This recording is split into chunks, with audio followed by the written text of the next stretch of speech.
Bonjour à tous et bienvenue sur la chaîne Business Rentable. Dans cette vidéo, on a décidé de vous raconter une expérience qui nous est arrivée l'année dernière. C'était vraiment le tout début du dropshipping pour nous, notre premier winner. On avait fait des très gros chiffres et on s'est retrouvé dans une situation très compliquée, moralement mais aussi compliquée à résoudre. Donc ça a été vraiment difficile à cette période et on a décidé de vous raconter un peu cette histoire pour que vous puissiez déjà ne pas reproduire les erreurs qu'on a pu faire et surtout pour que vous voyez la marche à suivre, les démarches qu'on a entreprises pour justement régler cette histoire au mieux. Et avant de commencer, n'oubliez pas de vous abonner si ce n'est pas déjà fait et à laisser un like si la vidéo vous a plu. Par souci de confidentialité, on ne dévoilera pas la marque ni le produit. Donc pour en revenir au contexte, donc c'était il y a un an à peu près, à la même période. Et à cette époque-là, je vous mettrai les chiffres à l'écran, on avait dû faire un peu moins de 100 000 euros sur un mois et demi. Donc tout se passait bien, on était dans une euphorie constante pendant plusieurs jours. Voilà, encaisser plusieurs milliers d'euros par jour, c'était vraiment incroyable. On n'endormait presque pas, on était vraiment dans un bonheur constant. Et un beau jour, on reçoit donc un mail de Shopify, d'un cabinet d'avocats et un courrier recommandé à la maison du fameux cabinet d'avocats. Donc le mail de Shopify, c'était un mail qui nous expliquait qu'ils avaient reçu eux-mêmes la même lettre que nous du même cabinet d'avocats et dans laquelle ils demandaient expressément à Shopify de supprimer la fiche produit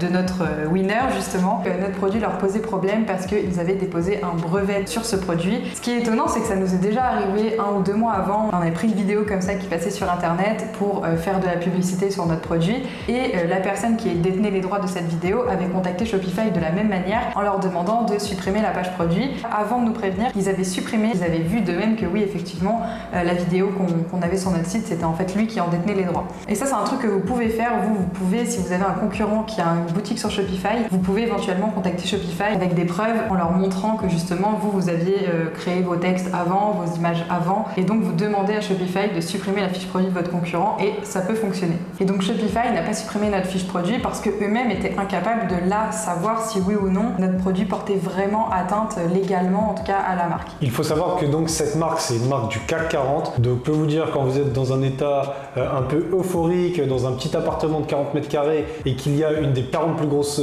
sociétés qui vous envoie une lettre de leur cabinet d'avocat, honnêtement, ça fait pas plaisir. Vous tremblez un peu au début, vous remettez toute la vie en question, vous vous dites tout ce que vous avez gagné, ça va partir dans les amendes, les machins, les trucs. Et au final, on a essayé d'être rationnel. Heureusement qu'on était deux parce que moi j'étais très paniquée alors que lui pas du tout, enfin pas du tout. J'avais pas l'air du moins, du coup il me calmait un petit peu. Mais c'est vrai que oui, moralement c'est une situation qui a été difficile quand même. Donc dans ce mail, il nous demandait très clairement de supprimer la fiche produit sous 3 jours, nous donner le coordonnées de tous les clients, de leur faire état de nos stocks, de savoir combien d'unités ont été vendues jusqu'à présent. Il voulait aussi tout l'historique des commandes, en fait, tout le détail de ce qui concernait la vente de ce produit-là. Au début, moi j'y croyais pas. Je disais comment comment cette énorme marque que je connais depuis que je suis née décide de s'attaquer à nous, alors que nous on est là, ils s'imaginent pas du tout en fait qu'on est deux petits tranquilles, enfin voilà, bref, ils s'imaginent pas de la situation. On est deux petits tranquilles. C'est ça que je veux dire. On faisait peur à cette marque et ça je me disais c'est incroyable. Et surtout on n'y croyait pas parce qu'il y avait aussi exactement le même produit que nous, seulement il était brandé par une marque qui est aussi très connue et qui n'est pas du tout une marque de dropshipping. J'ai retrouvé leur fournisseur sur Alibaba, donc vraiment cette marque là vendait le même produit que nous et visiblement personne ne les avait embêtés sur cette histoire. L'une des premières actions qu'on a faites très rapidement, c'est de contacter des cabinets d'avocats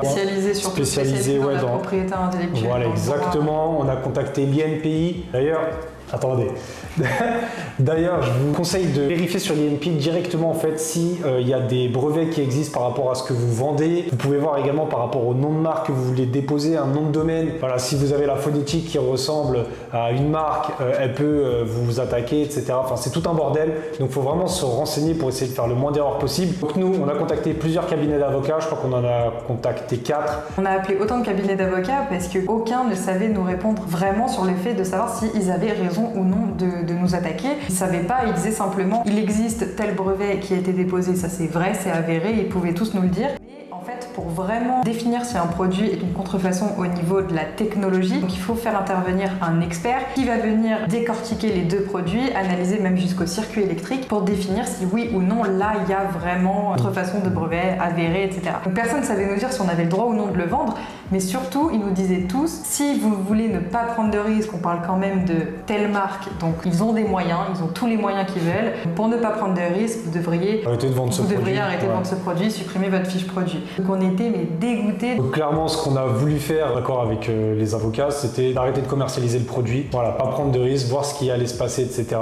Donc il y a eu des échanges entre nos avocats et les avocats de la marque. En parallèle, ce qu'on avait fait en plus de contacter des avocats, c'était de contacter directement notre fournisseur, savoir si lui en savait un peu plus, d'aller voir en fait s'il y avait des brevets déposés par rapport à le produit en question. Il restait toujours un peu vague, c'était jamais très clair. Vous connaissez les fournisseurs, c'est toujours pareil, il y a des choses qu'ils savent mais qui ne vous disent pas parce que c'est pas dans leur intérêt. Mais moi je pense qu'ils le savaient qu'effectivement il y avait un brevet, mais voilà, ils savent qu'ils risquent pas grand chose. Donc nous on leur en a voulu de savoir qu'on s'exposait à ces risques-là et de rien faire pour nous en empêcher. L'histoire passe, on n'avait plus de nouvelles. Le fournisseur nous envoie un message des semaines après en nous disant que la marque en question a envoyé des équipes dans plusieurs usines de production. Elle les a fermées temporairement pour vérifier si le produit est oui ou non une contrefaçon vis-à-vis de leur brevet. Donc c'est carrément remonté jusqu'en Chine, jusqu'à l'usine de production. On s'est dit mais on est à l'origine de tout ça. En fait ils sont tombés sur une de nos pubs, j'en sais rien, et c'est remonté petit à petit très loin. Donc nous on a été assez choqués de cette expérience. Nous heureusement au final on s'en sort visiblement bien. Facilement on va se dire bon on va pas aller reprendre